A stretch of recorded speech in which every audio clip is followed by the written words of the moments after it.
Ayon kay Professor Julkip Liwadi, Dean ng Institute of Islamic Studies ng University of the Philippines, karamihan sa mga Muslim sa Quiapo ay mga Maranao. Likas daw silang maabilidad, lalo na pagdating sa kanilang mga pagkain. Kaya dyan sa Quiapo, sa galing nila, going into business venture, maski yung Indonesian food, Malaysian food, Tausug food, Maguindanao food, pwede na lang i-transform yun to make it as Maranao food. Mahalagang elemento ang kulay sa kulturang Maranao, kaya't nangingibabaw ang dilaw at pula sa kanilang pagkain. These colors are generally identified with the royals. Kaya hanggang ngayon, malakas yung royalty tradition nila.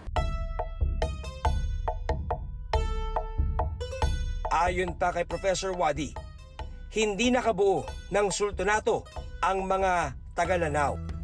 Tradition nila, wala. Ang mayroon sa kanila, yung sinasabing pat-apangampong. Extension lang ang Maranao royalty ng Maguindanao royalty. Sina Sultan Kudarat and so on and so forth.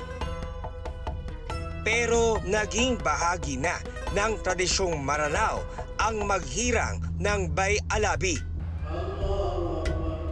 Pinipili at pinagbobotohan ng mga leader ng Muslim communities kung sino ang magiging Bay Alabi base na rin sa popularidad at kakayahan nilang tumulong.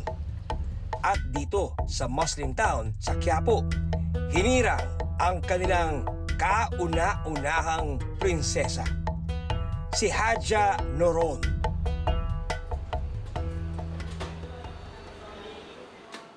Taong 1976 nang dumating siya sa Quiapo. Katatapos lang noon ng gyera sa Mindanao sa kasagsagan ng martial law. Pagdating ko dito sa Manila, siyempre nanibag ako. Sabi ko, napakaganda pala yung Manila. Malaki ang diferensya sa lugar namin. Siyempre, mapunta ko dito sa Quiapo. Katatapos na ito yung Golden Mosque. Ang imam dito na una, yung asawa ng kapatid ko. Kaya dito kami naniran dito sa Quiapo. Ipinakita ni Hadja Noron ang isinuot niyang damit nang siya'y koronahan. Ito yung tinatawag na langket, design ng Maranao. Anong ibig sabihin po nitong disenyong ito? May ganito bang bulaklak sa Maranao? O Oo, kasi ako mahilig kasi ako sa bulaklak eh. Kaya yun. Sabi ko, lagyan na lang ng bulaklak.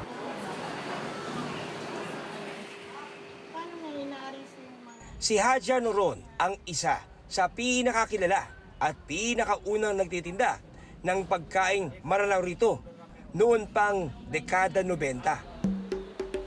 Malapit na yung ulam. Katulong niya rito ang kanyang anak na si Junaira. Walang restaurant kasi dito noon. Maliliit, puro pater kami.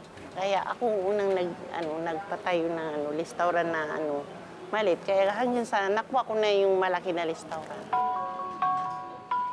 Dumami ng dumami ang mga pagkaing Maranao na kanyang ibinibenta. Pero ang pinakano nila yung sabi niya, ang sarap ng piapara ng manok at saka riandang. Saka yung yung ginataan na ulo ng dalag, ginataan na ulo ng bungkaong, yung tinatawag namin na budi, yung itlog na isda. Maliliit po siya ng itlog ng karpa, pero nagkadikit-dikit. Bakit po nagkaganon? Kasi linagyan ng kulay. Na ano po yun? Turmeric. Turmeric. Kasi pag yung sa amin, pag parang malansa kasi.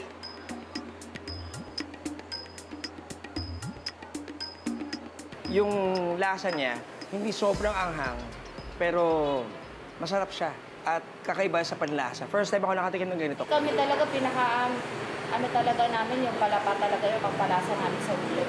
Hindi talaga mawawala yun sa amin.